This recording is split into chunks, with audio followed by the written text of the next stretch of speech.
Kedai Aceh di Taman Nora Ulu Tiram yang mengaku mereka ada lesen perniagaan sah sedang dibongkar oleh anggota Majlis Bandaraya Johor Bahru.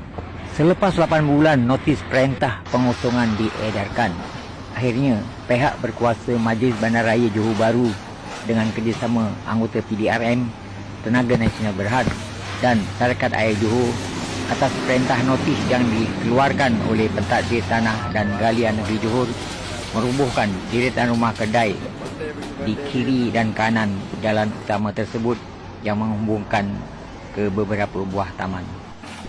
Kerja-kerja merubuhkan bangunan tidak berdaftar ini dijalankan dari awal pagi hingga ke petang. Laluan jalan utama ditutup dengan dikawal ketat oleh anggota PDRM untuk mengelakkan kemalangan atau kejadian tidak diingini berlaku semasa jentera berat sedang menjalankan operasi.